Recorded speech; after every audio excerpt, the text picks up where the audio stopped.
Hey everybody, and welcome to episode 4 of the Xpansion Pack.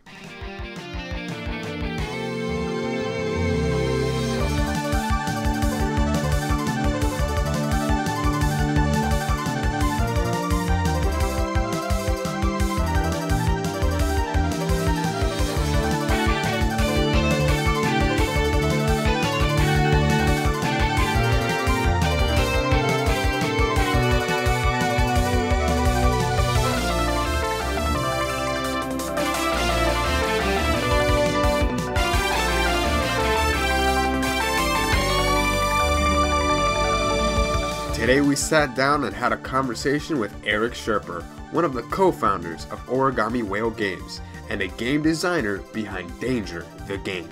Danger is a card game where players are tasked with rescuing one another using tools and powers that can all be manipulated by the player's imagination.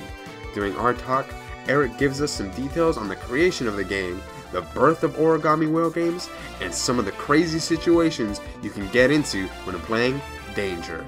Now it's time to press start and dive into the Xpansion Pack.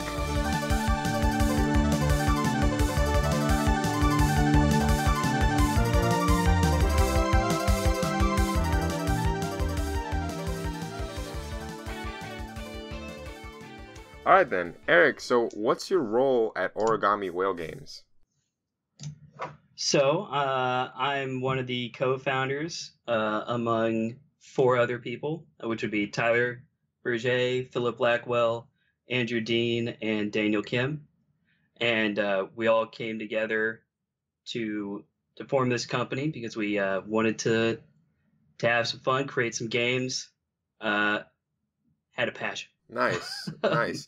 And so I actually saw something in one of your LinkedIn profiles that said that you have a lot of history with digital game making because you were all from Savannah College of Art and Design. Is that correct? Yes. So 3 of us are graduates from SCAD, Savannah College of Art and Design, in the game design program, which and that would be Tyler, Philip, and myself. Mm-hmm. The other 2 members we've known for a very long time, and we utilize their strengths that they have. Mm-hmm. Yeah, of course.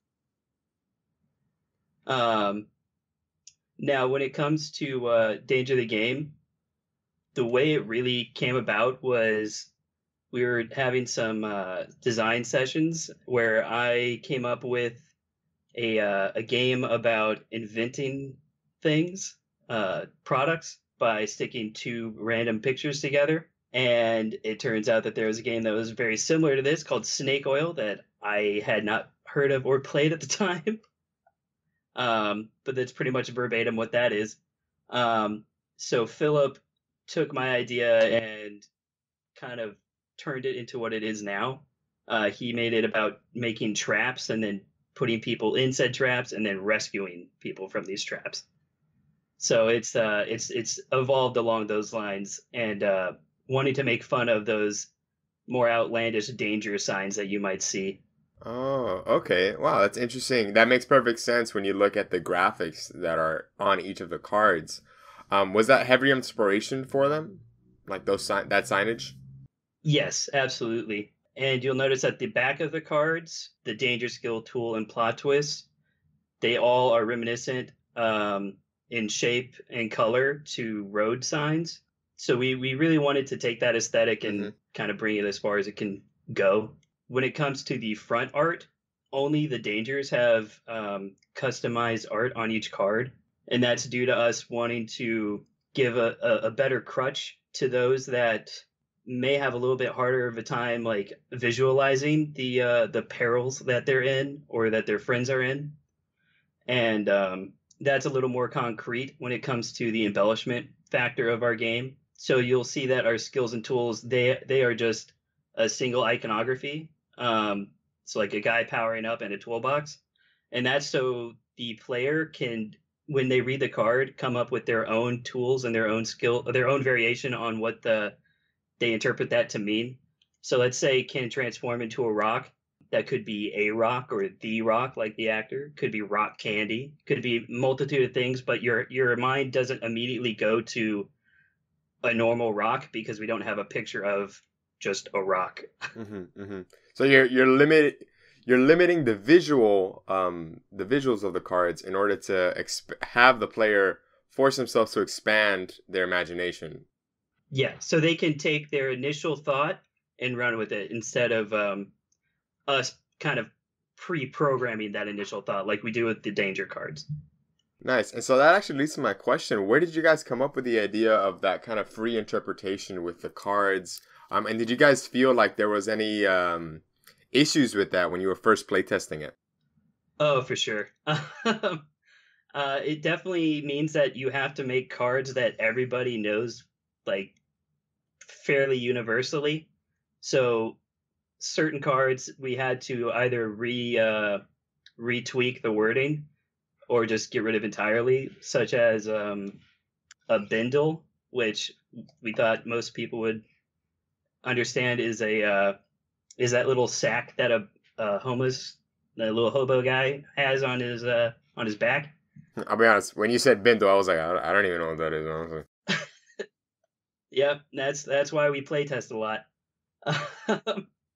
And we found out that most people have no clue what that is.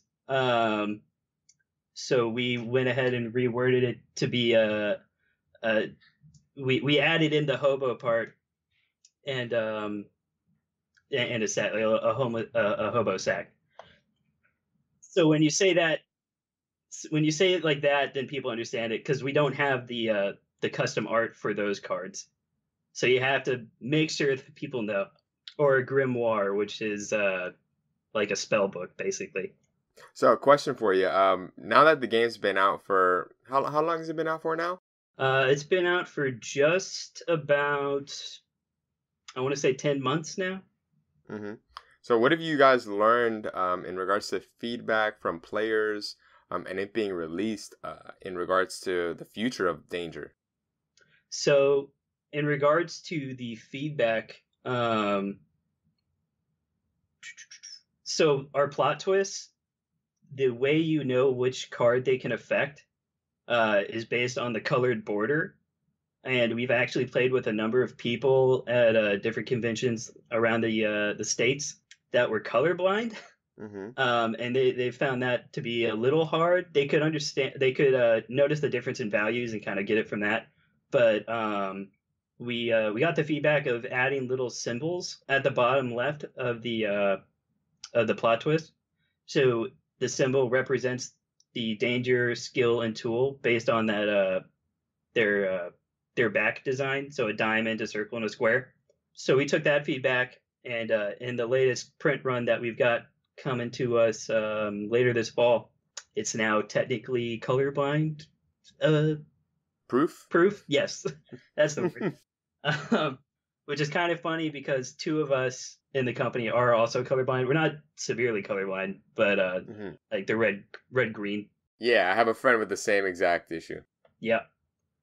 Wow, that's interesting that the feedback is helping the game become much more accessible, which to the untrained eye is already very accessible because of the, I guess per se, lack of rules. Yes. And that was something that we also worked hard on, which is like we want to be able to make sure that you can play it within like 30 seconds. So it's just somebody's in danger, they have a danger card, everybody else saves them using a skill and a tool, and that's it. One question I have for you, because my girlfriend actually purchased the game and we played it a ton after. Perfect for her and her friends, because she's not a huge, like, getting into these long-winded games that are 2 hours, 3 hours long. So it's pretty fantastic when we all get together and just trying to have a casual session of tabletop play. Appreciate that. But one thing I noticed is that you'll get into these long-winded arguments with people. We're like, well, you see, your plot twist does this, but I really think that it does this. And they're like, no. The way that I wanted to phrase it was like this. And it's like, well, wait, if you say it like that. So how do you guys feel that Origami Whale can tackle something like that? Like, what would you say to the group of players who just can't figure out a solution for a situation? That is definitely one of the hardest hurdles that we've had. Mm-hmm. In terms of that, I don't know if our rules specifically say it. They do, I believe, say it in our latest batch. But if whoever plays the plot twist gets to decide what it entails, and then of course the victim goes like, "That's not fair," or "That is fair," so like it's okay.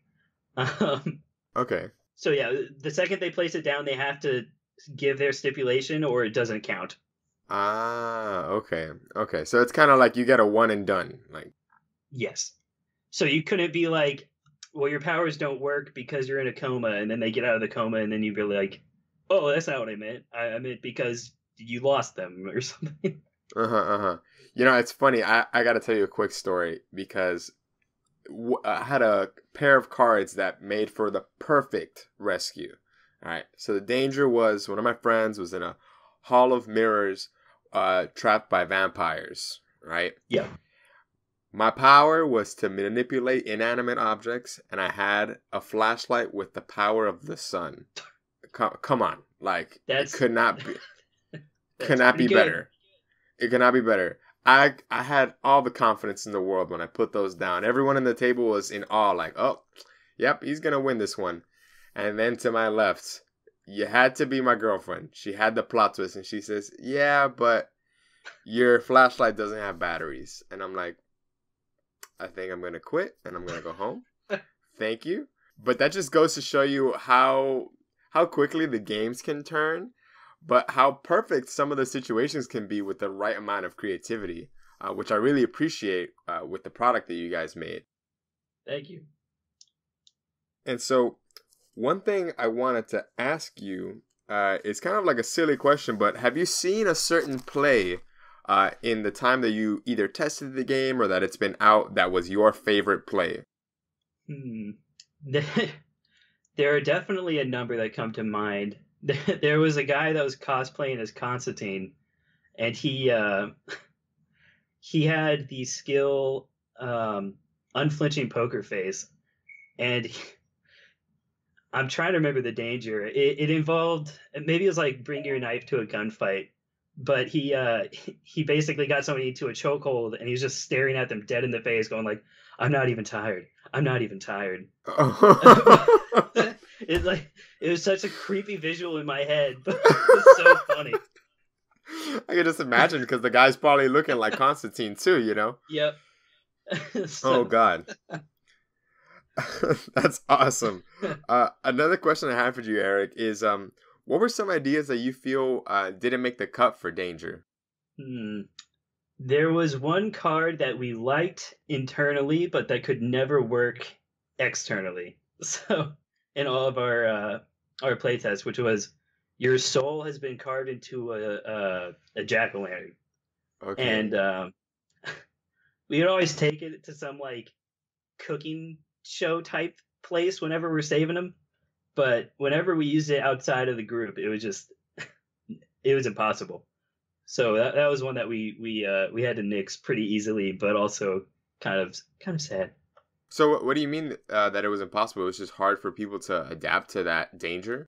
Yeah, it was also the fact that most of the rescues were more or less the same in execution, and that's something that we try to stick far away from with the game like this. Mm-hmm. So if it's really hard to think of multiple directions to save or outcomes to save somebody, and the way you would do it, um, we we just had to nix those types of cards Okay. or dangers. Okay. Okay. Um, and so I'm actually really interested in hearing if you guys have had any plans for expanding on the game. I know you just recently told us about some feedback that you're going to be implementing into the new prints. But what about new cards or even new ways of playing Danger? Yes, so we are currently working on our expansion, the first expansion. Mm-hmm. We're playtesting at the moment. We're doing that via Tabletop Simulator, if you've heard of that. I personally haven't, but I'll definitely check it out after. Yeah. So the Tabletop Simulator is online, and it's a really easy way to test out games. It does cost some money, but we have a few friends that own it, so we're able to easily just upload a couple files for them to try it out.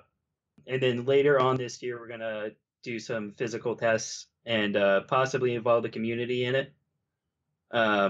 So if you join our newsletter, you'll find out. All right, excellent. Well, that's to all the listeners and to myself. I'll make sure to get on there after the episode.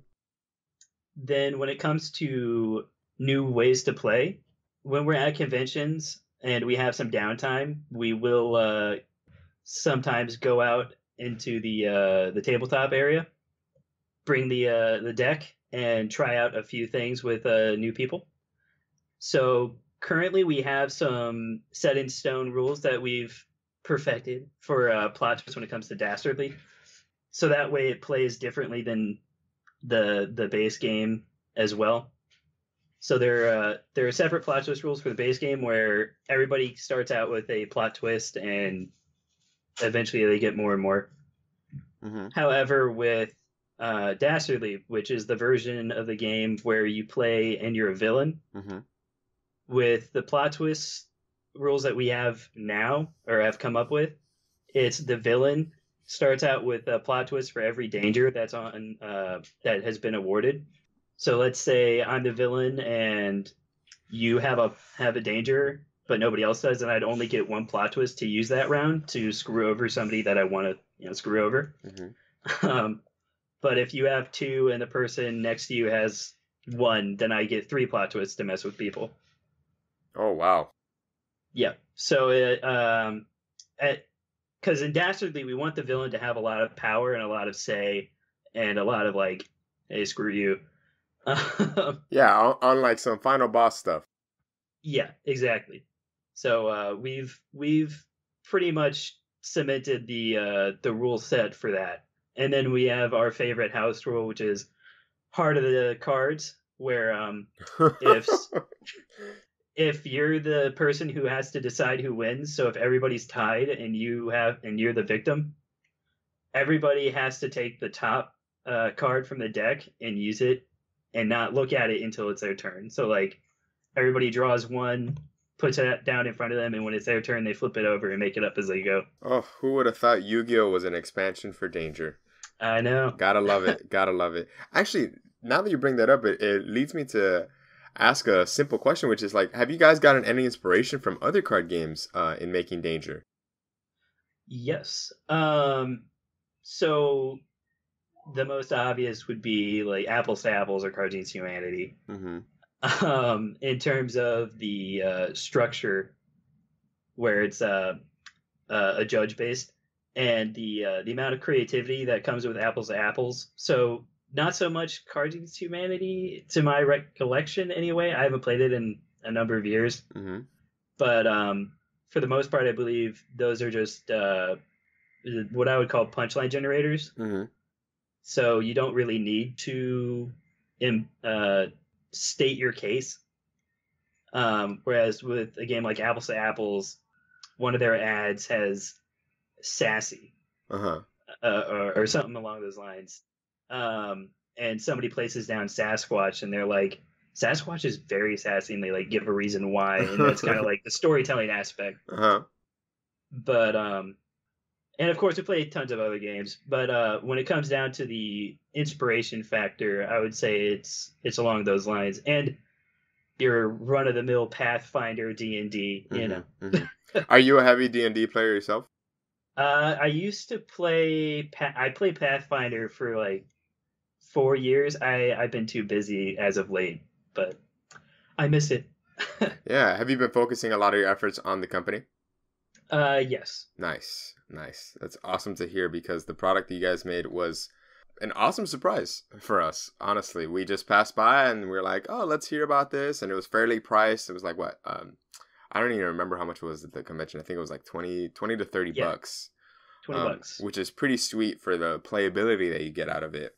And I actually wanted to ask you if you could give me like a quick sales pitch. Like, what do you tell the average gamer who might have Apples to Apples or Cards Against Humanity and has never heard Danger? Like, how do you get them to sink their teeth into this? Ooh. So just a second. No worries. Take your time. I put the weight of Origami Whale on your shoulders. Like, it's your turn, Eric. Oh gosh. I tell stories every day. Yeah. Which, by the way, while you're thinking of it, I love the profile pictures that you and your team members have. Whoever made that is fantastic. They have a very Scott Pilgrim-y versus the world vibe to them. Fantastic. Yeah, we had an animator friend from SCAD, Mm-hmm. Christina Morenos, Mm-hmm. and I saw one of her what's it called, business cards, and I asked her if she would be willing to make us some profile pictures based in that style, and thankfully she agreed. She hooked it up. But when it comes to the playing our game or getting the game over, let's say apples to apples or Cards Against Humanity, the biggest difference, of course, would be the storytelling aspect. So you're a rescuer, and you're just using your wit and your mind to do the most fun thing, which is make believe. Yeah, I think the strongest key phrase that Tyler sold us with was that it was like D&D in like which was as simple as Cards Against Humanity. And Yeah, Cards Against Humanity with role playing. exactly. And I love that aspect because I know every time we get around that circle and it's my turn, I've kind of been cooking up this story in my head. And when you release it and the other players are like, oh man, that was actually really good. You're like, dang, I could write a book, bro. Like, I got the sauce, you know? It's always fun. Yeah, yeah. So it's pretty fantastic. And to hear, I do got to say though, sometimes you got to prep people because they may not be as well versed in their creative pursuits. So you hear some stories. Juices. Yeah, you hear some stories that are like, yeah, no, they're dead. Like that was whack. That was terrible. But I guess that's just the juxtaposition that comes from players who have played a lot and those who haven't. Yep. We have noticed that if you continuously play, there's a thing called lateral thinking. Mm-hmm. That it appears to increase. So you just get better at basically the creative side. Like, how do I take this situation? Mm. The same as working out any muscle. Mm-hmm. Yeah, true. So I guess you get be a better rescuer the more you play. Yeah. So question, a lot of you guys have backgrounds in game design. I'm not sure how much of that is in digital content, but have you guys ever thought about expanding onto the digital market? Yes. So our degrees are on the digital side of things. However, we when we decided that we wanted to make a company and make a game, we figured digital was going to be way expensive and super time consuming. Mm-hmm. For our first venture. We agreed that we would start on the tabletop side of things because we all really enjoy tabletop games, as well as the digital, the normal video game side of things. So we really wanted to streamline things, and if we do bring Danger to a video game-esque side of things, I think we could do a pretty good job. We definitely have some ideas, but they won't be happening anytime soon. Yeah, I think they could be very easily translated, especially on a mobile application, because of just the simple aesthetics of the game go hand in hand with like that minimalism that you see in Apple products and things like that. Yes. So I hope to see a future where Danger is on the go, running away from danger, I guess, you know. But I actually wanted to ask you some questions about the company itself, Origami Whale, and I did a little bit of research, and it seems that that was not the beginning. Am I correct in saying that? You guys, you are correct. You guys had Pixel and Pencil, is that? Pixel and Paper. Pixel and Paper, there you go. Pixel and Paper games, and so I wanted you to elaborate on how you guys came up with that company and the journey to evolve it into Origami Whale. So we got our start as Pixel and Paper after a few nights of deliberation on what super cool name we could be. Mm-hmm. Yeah, I get that struggle. We figured since we wanted to eventually have video games, we would make it pixel, and then also our tabletop side, which is the paper. We thought it was suitable. Um, However, one day, like a year and a half or so later, one of our members, Philip, came to us with the logo that you see today, which is Origami Whale, and we really, really liked its look and the name and the idea of including a piece of origami paper in every game that you could turn into a whale. And we just really fell in love with that idea. So we bit the bullet and paid to change our name. Nice. Hey, I think it was a solid change. Because, God forbid you got to put the acronym for pixel and paper and you got PP Games, doesn't roll off the tongue as well as OWG. Our logo also sucked, so it's okay. Okay, it's fine. It's fine. I actually, is there any specific reason that a whale was chosen, or was that just like his favorite animal, or maybe some sort of symbolism? Back in, I don't know, like sophomore year of college, I had this little whale statue or sculpture, and it had a whale spout. Or a water spout, not a whale spout, a water spout coming out of its little blowhole. Mm-hmm. And I broke its tail, so it was noticeable, I guess. And so Philip saw that a lot, and he made the logo with that whale spout and the whale, and I guess it just kind of fell together there.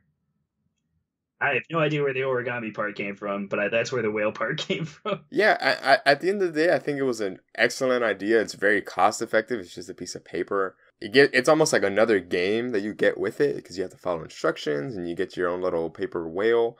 And it's great for social media content too. So at the end of the day, I think it was a win-win off of this coincidental whale statue you had in your room, That I broke. Yeah. Hey, I guess that broken piece of statue made you more money than you expected, Yeah. So I just got a couple last ending questions for you, Eric, that are really about just your interests since you studied games and you've played digital games and board games. I just wanted to ask, what are some of your favorite video games and some of your favorite tabletop games? Ooh. So video games. The last time I was asked that, I said the Assassin's Creed series, but I haven't played it for like the past 4 games. I heard Odyssey was fantastic. I'm not a huge Assassin's Creed fan. I've only played 2, but I heard Odyssey was pretty good. What's worse is that I own them. Oh, that's the I'm like, worst. I never have time. It's the worst when you just see them there and they're like, play me, and you're like, I can't. I'm an adult. I'm like, I know I would enjoy them. So I got that there. Currently playing the heck out of Apex Legends. Okay. Need to stop. Nice. But I stopped when I figured out I was pretty bad at the game. I'm still figuring that out. Mm-hmm. And then, of course, my boy Spyro.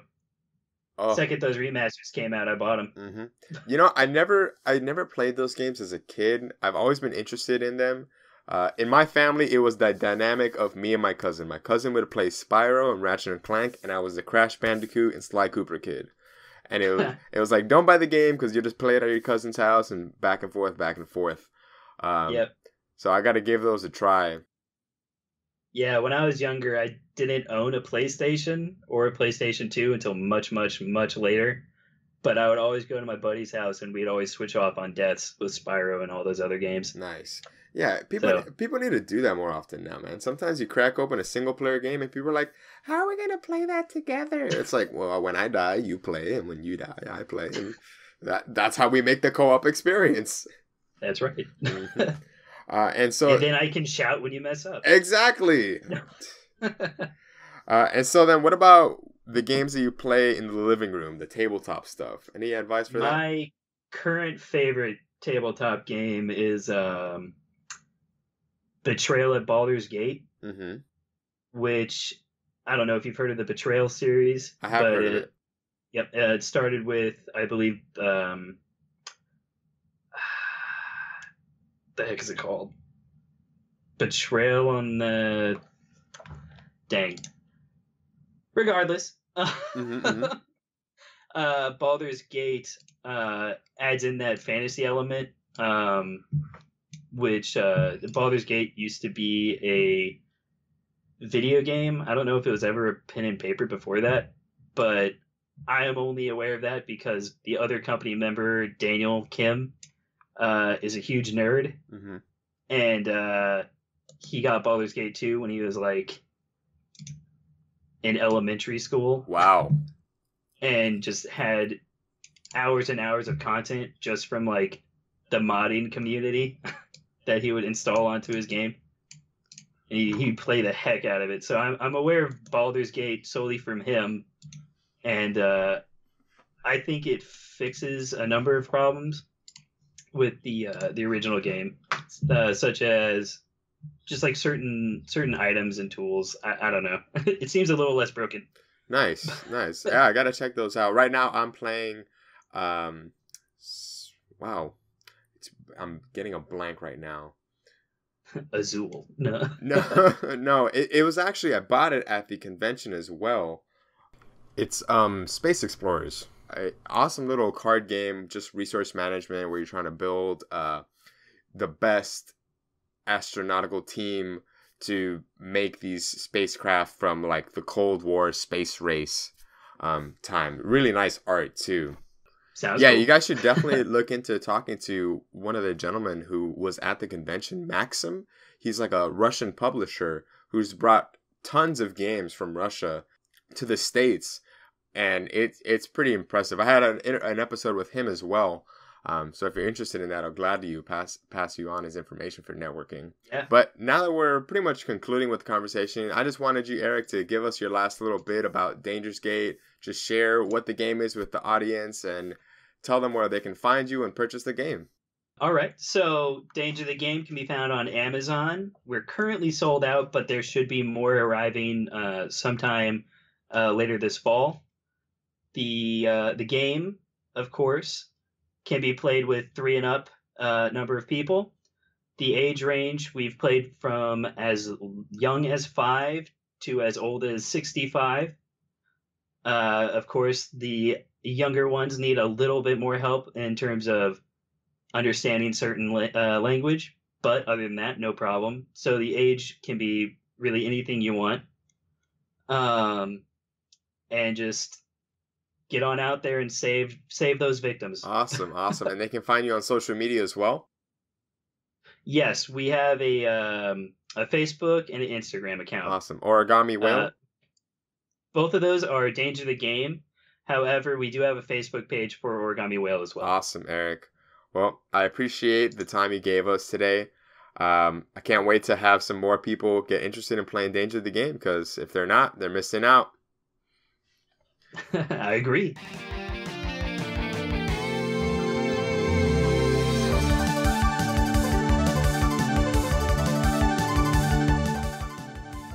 We hope you liked today's episode of the Xpansion Pack. Once again, if Danger the Game is something that you found interesting after today's conversation, please check out their product on Amazon or go on their website at origamiwhalegames.com.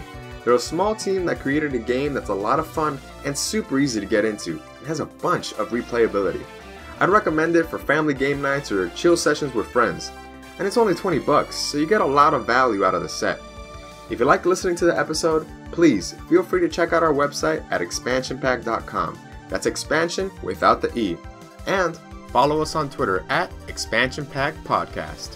We're continuing to grow the podcast with every episode, and we'd love to hear your feedback on the show. Next week on our show, we'll be introducing a new variety series called The Armor Set. Armor Set episodes will focus on merging nerd culture merchandise with fashionable streetwear to help you express your love of games with your clothes. So, that's all for today's episode, and we'll catch you next week on The Xpansion Pack.